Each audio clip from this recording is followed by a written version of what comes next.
창세기 50장 15절부터 21절까지의 말씀입니다.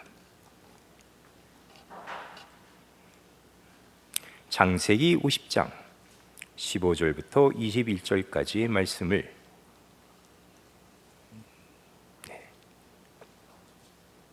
구약성경 80페이지 있습니다. 제가 읽겠습니다. 요셉의 형제들이 그들의 아버지가 죽었음을 보고 말하되 요셉이 혹시 우리를 미워하여 우리가 그에게 행한 모든 악을 다 갚지나 아니할까 하고 요셉에게 말을 전하여 이르되 당신의 아버지가 돌아가시기 전에 명령하여 이르시기를 너희는 이같이 요셉에게 이르라 내 형들이 내게 악을 행하였을지라도 이제 바라건대 그들의 허물과 죄를 용서하라 하셨나니 당신 아버지 하나님의 종들인 우리 죄를 이제 용서하소서 하며 요셉이 그에게 하는 말을 들었을 때 울었더라.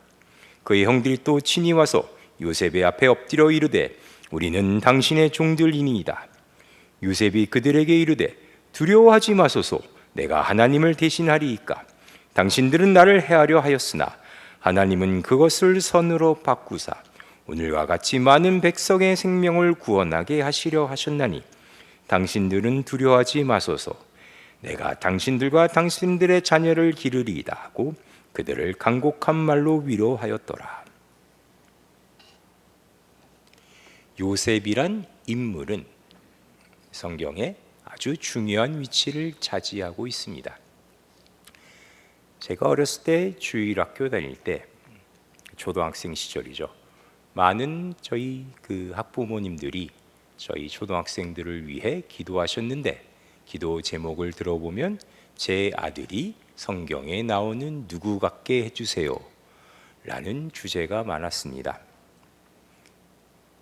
그때 단골로 많이 기도 제목에 오르내리는 인물이 요셉이었습니다. 많은 분들이 내 아들이 커서 요셉같이 되게 해주세요 라고 기도하셨지. 바울이나 욥이나 요나를 놓고 기도하시는 경우는 제가 들어보지 못했습니다. 왜 요셉이 그렇게 압도적으로 많을까라고 처음에는 의아했는데 주일학교를 통해 요셉의 이야기를 들어보니 아무리 봐도 요셉이 애굽의 총리가 되기 때문이 아닌가라고 생각을 했습니다.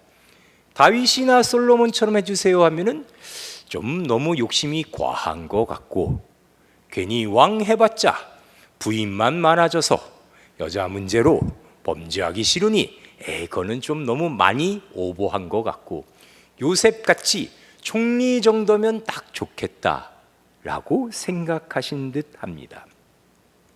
그러나 성경이 요셉을 우리에게 보여주는 이유는 사실 다른 더 깊은 의미를 가지고 있습니다. 그것은 마치 이런 겁니다.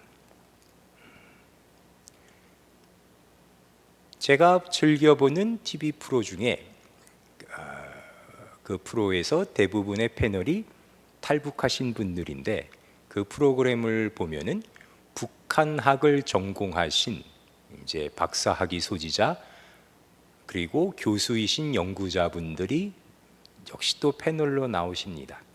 그분들이 나오셔서 본인들이 전공하시는 북한학이라는 학문의 어려움을 대해 토로하신 걸 제가 인상 깊게 본 적이 있습니다.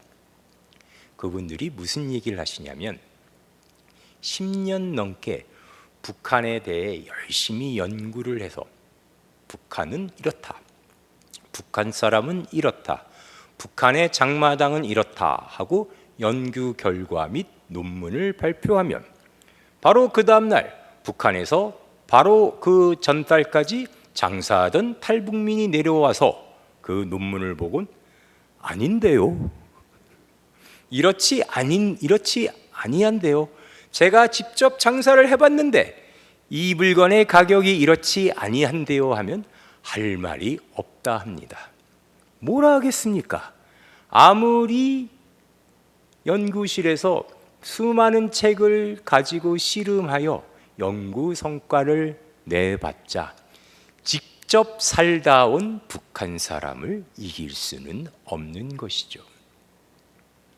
세상은 가뜩이나 하나님을 알지 못하는데 하나님이 이러하시다, 하나님이 저러하시다, 하나님은 뭘 좋아하시다, 하나님을 뭘 싫어하신다 왈가불가하다가 어느 날 갑자기 하나님이 하나님의 사람을 이 세상에 보내시면 그 사람을 보고 드디어 우리는 하나님이 이러한 분이시구나를 깨닫게 되었는데, 그 대표적인 인물로 오늘 보신 이 창세기 50장에 요셉이 등장하는 겁니다.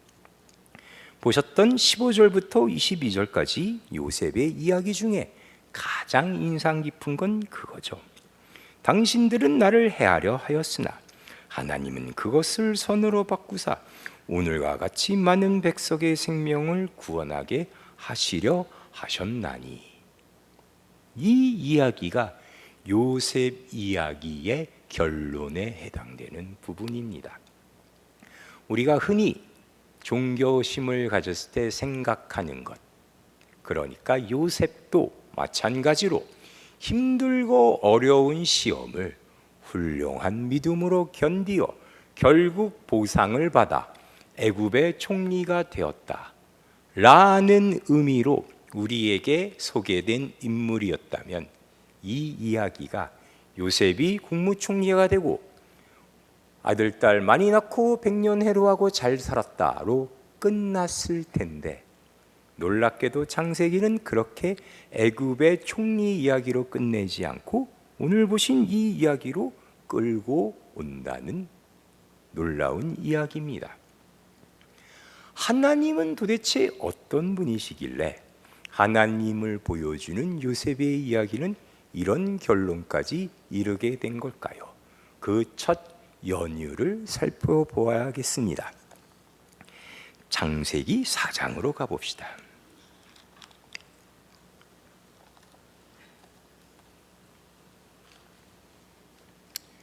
창세기 4장에는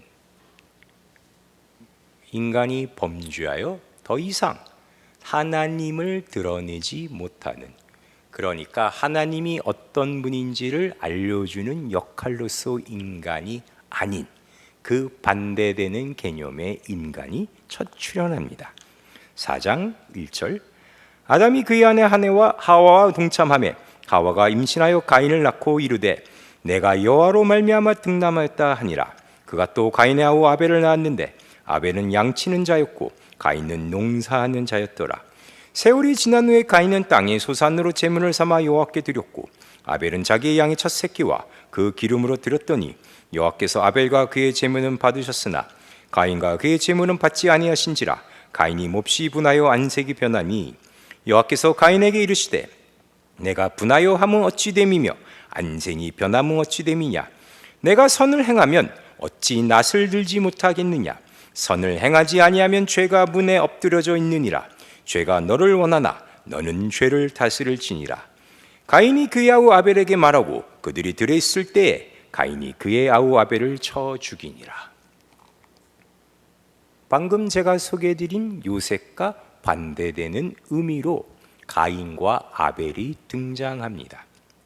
제사를 드리는 때까지만 보더라도 사실 가인과 아벨은 죄의 척도로 봤을 땐 차이가 없습니다. 그런데 제사에 대한 하나님의 반응이 다르자 가인이 분을 내죠. 그 분을 내는 가인에게 하나님이 죄를 다스려라, 죄에게 지지 말라고 하시죠. 쉽게 말하면 내가 왜 악을 행하려 하느냐. 가인이 분을 내는 것은 분명 자기가 처한 이 상황이 억울하다고 느꼈기 때문입니다.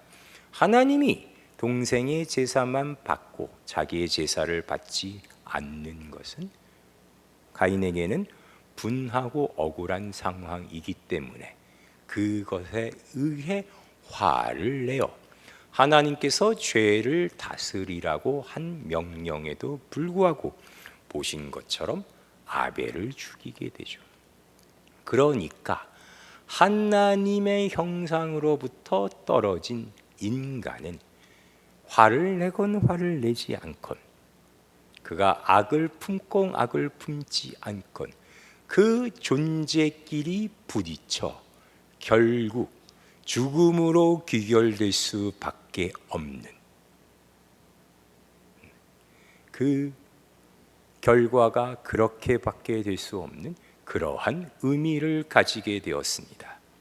그것이 우리가 성경을 통해 알게 된 인간이 죄인된, 그들이 죄 가운데 사로잡혔다고 말하는 그 죄의 가장 큰 속성입니다. 다시 말해 우리가 봤을 땐 죄가 있건 없건, 나쁜 짓을 하건 없건, 그들은 서로 부딪혀 결국은 죽을 수밖에 없다는 거죠. 아무리 잘해주고 아무리 친절하게 주변을 대한다고 한들 그것으로 그 사람의 죽음을 막을 수 없는, 그저 잠시 잠깐 그렇게 그 시간이 지나고 나면 결국은 다 죽게 되는 그러한 상황이 되었다는 뜻입니다. 그랬던 세상에 아까 설명드린 것처럼 하나님을 드러내는, 하나님이 어떤 분이신지를 보여주는 최초의 인간을 등장시키십니다. 창세기 12장으로 가봅시다.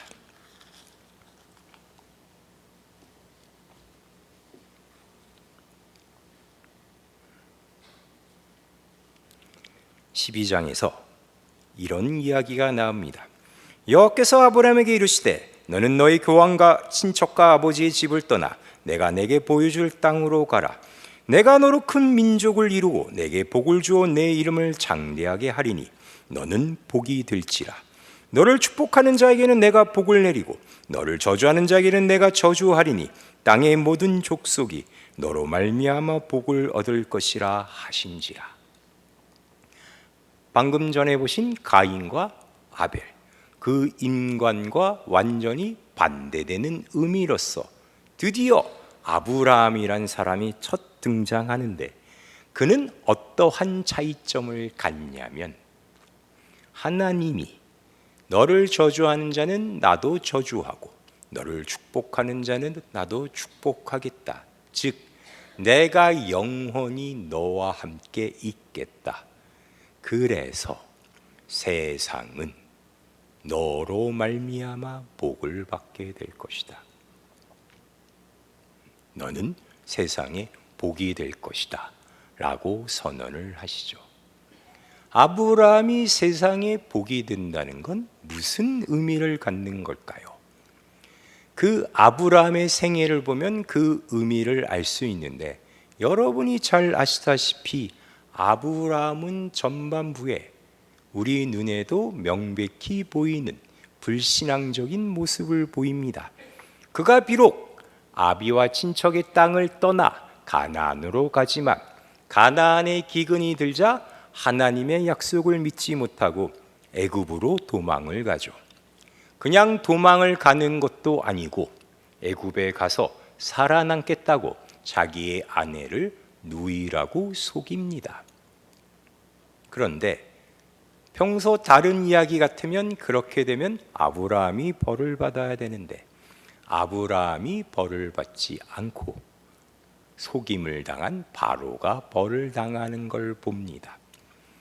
아브라함은 그 인생의 전반부의 그 사건을 보고 내가 복이 된다는 것이 이런 의미구나.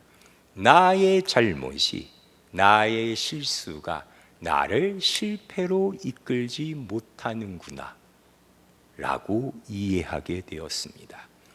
그렇게 하나님께서 아브라함에게 주셨던 약속이 아브라함부터 장자의 권리, 장자의 축복으로 이어져 아까 보신 창세기 50장에 요새까지 이어지게 되었던 겁니다. 아브라함은 잘못이 실패의 결과로 이루어지지 않았다면 아까 보신 50장 그 20절의 이야기. 이제 요셉에게는 요셉 자신의 잘못이 아니라 요셉에게 한 잘못, 그러니까 요셉 주변 사람이 요셉에게 한 악마저도 요셉으로 인하여 선으로 바뀌는 놀라운 결과를 맞이하게 된 거죠. 요셉은 자기가 원래 이렇게 노예로 끌려오고 감옥살이를 하는 것에 대해서 억울한 마음을 가졌습니다. 그 억울한 기간을 잘 견디고 그나마 착하게 살았더니 하나님이 자기를 복주사 애굽의 총리가 된 줄 알았는데, 여러분이 잘 아시다시피 요셉이 애굽의 총리가 되어 자기 형들이 양식을 사러 애굽에 왔는데 형들은 요셉을 알아보지 못하고 요셉은 그 형들을 알아봅니다. 그래서 요셉이 형들을 시험하는데 어렸을 때 나를 죽이려 하고 죽이느니 차라리 팔아서 돈이라도 벌자 했던 이 나쁜 놈들이 다시 오랜만에 만나봤더니 나쁜 놈들이 아닌 거죠. 아버지에 대한 효심이 극진하고 자기 막내 동생 베냐민에 대한 사랑도 너무나도 깊다는 것을 깨닫고, 요셉은 이게 그렇게 된 것이 아니라 하나님이 자기를 애굽에 보내셨다는 것을 깨닫습니다. 하나님이 요셉을 애굽에 보낸 이유는 당연히 애굽 총리가 된 요셉으로 말미암아 이 세상을 구원하려는 그 뜻, 그 옛날 선조 아브라함에게 주었던 약속, 내가 복이 될지라를 완성시키려는 그 약속의 성취를 위한 것이었죠. 이제 요셉은 그러한 사실을 알고 깨닫고 믿게 되어 다음과 같은 대단원의 막을 맞이하게 됩니다. 창세기 90장 22절. 요셉이 그의 아버지의 가족과 함께 애굽에 거주하여 110세를 살며 에브라임의 자손 3대를 보았으며 므낫세의 아들 마길의 아들들도 요셉의 스라에서 양육되었더라. 요셉이 그의 형제들에게 이르되 나는 죽을 것이나 하나님이 당신들을 돌보시고 당신들을 이 땅에서 인도하여 내사 아브라함과 이삭과 야곱에게 맹세하신 땅에 이르게 하시리라 하시고, 요셉이 또 이스라엘 자손에게 맹세시켜 이르기를 하나님이 반드시 당신들을 돌보시리니 당신들은 여기서 내 해골을 메고 올라가겠다 하였더니, 요셉이 110세의 죽음에 그들이 그의 몸에 향제를 놓고 애굽에서 입관하였더라. 요셉의 증언, 나는 여기서 죽으나 당신들은 하나님이 반드시 우리의 조상 땅으로 인도해 낼 것이니 그때 나의 해골을 메고 가라. 하나님이 진정 사랑하시는 건 사실 내가 아니라 당신들이다. 당신들을 사랑하셔서 오늘 당신들을 살리고 다시 당신들을 약속 땅으로 이끌기 위해 나를 사용하시려고 이 땅에 보내 애굽의 총리로 삼은 거다. 그러니 걱정하지 마라. 하나님은 당신들을 사랑하셔서 당신들을 끝끝내 인도하실 테니 그날 나의 해골을 가져가라. 요셉이 이렇게 이야기하는 까닭은 당연히 하나님에 대한 완벽한 이해를 보여주는 것이죠. 하나님에 대한 완벽한 이해란 건 하나님의 품은 뜻에 대한 이해와 공감을 이야기하는 겁니다. 그럼 하나님의 뜻이란 건 무엇일까요? 그것은 하나님은 이 요셉의 증언처럼 이 요셉을 죽이려고 했던 이 나쁜 형들을 사랑하신다는 거죠. 요셉이 그 하나님이 그들을 사랑하는 일에 동참하게 되고 그 사랑을 완성시키는 그 사역의 중요한 역할을 맡았다는 걸 이해하게 된 겁니다. 그래서 이와 같은 이야기를 합니다. 그럼 우리는 사실 이런 이야기를 들을 때 다음과 같은 생각이 듭니다. 아니, 그럼 요셉은요? 하나님은 그 나쁜 형들을 사랑하시고 요셉은 사랑하지 아니하신 건가요?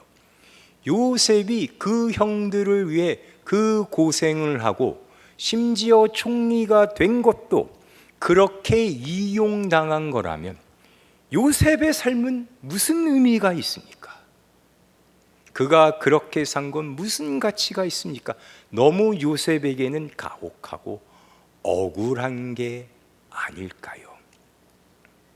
그럴까요, 여러분? 정말 요셉의 삶은 정말로 불공평하고 억울한 삶이었을까요? 요셉이 깨달은 게 뭘까요?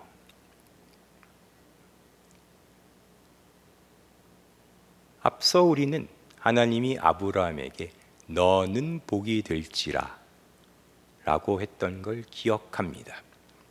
하나님은 성경 전체를 통해 다른 제3자에게, 다른 대상에게 얘를 봐라, 얘가 나의 뜻을, 나의 성품을, 나를 잘 드러낸다 라고 직접적으로 말하신 부분이 있습니다.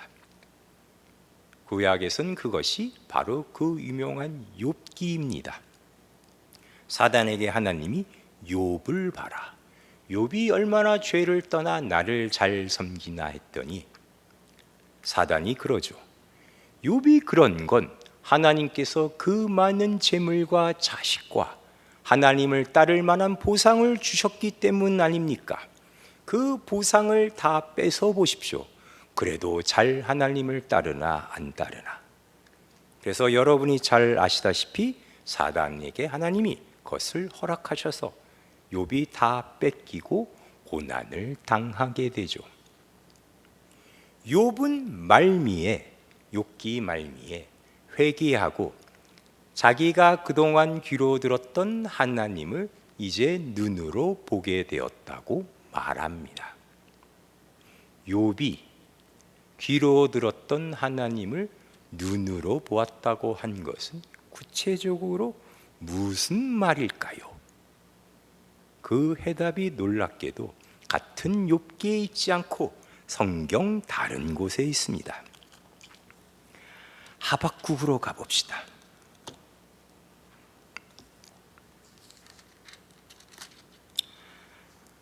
하박국 3장 17절.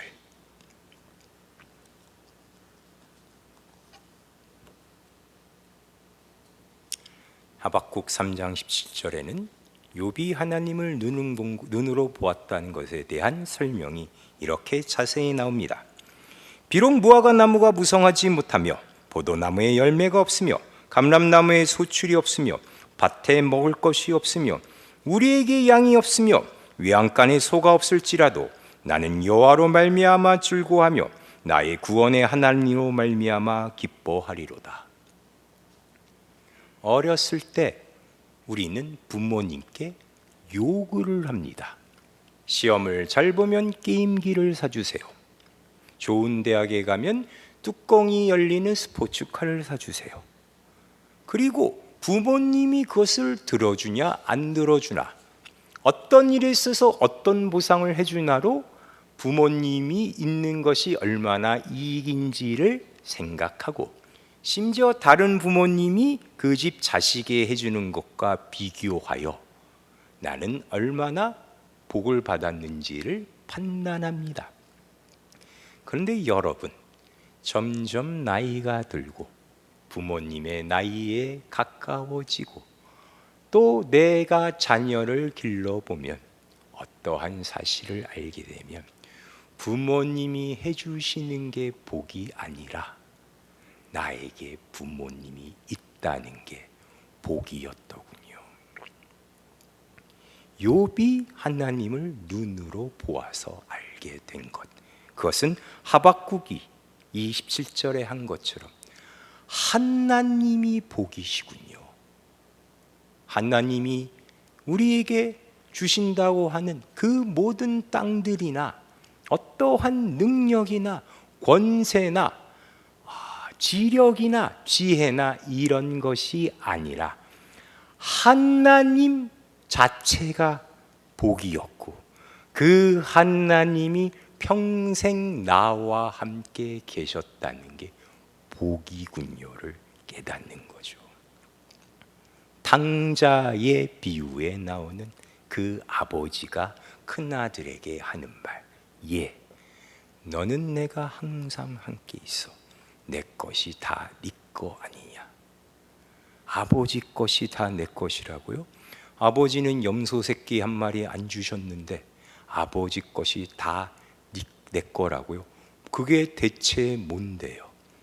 내가 복이라는 것, 내가 너의 지극히 큰 상급이고 방패라는 것, 나와 함께 있으면 너는 영광스러운 존재가 된다는 것, 나와 함께 있으면 너로 인해 네가 노예로 끌려가면 그 노예주 집안이 복받고, 네가 감옥에 끌려가면 그 감옥이 복받는, 네가 무엇을 만들고 무엇을 행하고 어떤 것으로 너를 드러낼 필요 없이 너의 존재만으로, 심지어 너에게 한 잘못마저도, 너를 죽이려 했던 그 행동마저도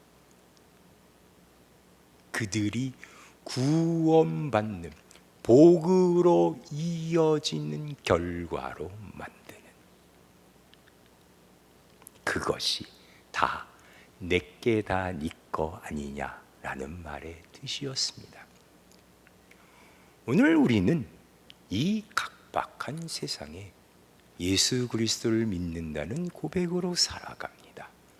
우리의 고백, 우리의 신앙은 우리를 어디로 이끌까요? 천국, 영원히 불안할 필요 없는 내세의 어떤 그 확증, 남들보다 우리가 도덕적으로 윤리적으로 더 잘났다는 우리의 어떤 자신감, 사실 그러한 것들을 언급조차 할 수 없을 정도로 우리의 믿음은 우리를 엄청난 곳으로 이끌고 있으니, 그것은 바로 우리가 하나님과 같이 우리의 존재만으로, 우리의 호흡만으로 이 세상의 모든 사망의 권세가 그치고 모든 것이 복으로 이끌어지게 되는 놀라운 기적으로 우리의 믿음이 우리를 이끈다는 사실입니다. 성경은 반복하여 그것을 우리에게 보여주었고, 예수 그리스도를 통하여 그것을 완성하셨고, 그것을 이제 영원히 하나님의 성전이 된 우리를 통하여 세상에 보이고 있습니다. 세상은 여러분을 통하여 하나님을 보고 하나님을 알게 됩니다. 여러분 한 명 한 명이 이른바 살아있는 하나님을 아는 지식으로 존재하고 계십니다. 여러분으로 인해 악이 악으로 갚아지는 것이 그치고 여러분과 부딪히는 것으로 말미암아 세상 모두가 생명의 안으로 들어올 때까지 우리의 이 믿음의 여정은 중단됨이 없습니다. 오늘 이 세상에서 제일 어리석고 볼품없어 보이는 우리가 갖는 유일한 자신감입니다. 여러분을 하나님과 같은 복으로 만들 때까지 하나님은 절대 중단하지 아니하십니다. 여러분의 인생으로, 여러분의 신앙생활로, 여러분이 교회에 와서 보여주시는 그 따뜻한 인사말로 하나님이 살아계심을, 하나님이 우리의 복이심을 보여주시기 바랍니다. 기도하시겠습니다.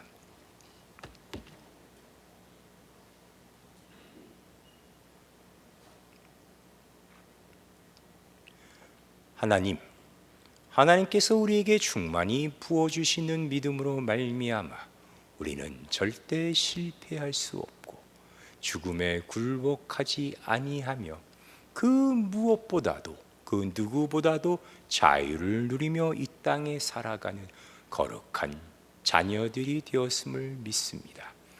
우리가 그저 우리의 일신적인 안위나 성공을 위해 사는 것이 아니요 하나님을 닮은 자녀로 주께서 우리 모든 복의 이유가 되시고 근원이 되신 것처럼 우리와 함께 하시는 하나님으로 말미암아 우리도 이 세상을 그렇게 살아가고 있음을 믿습니다.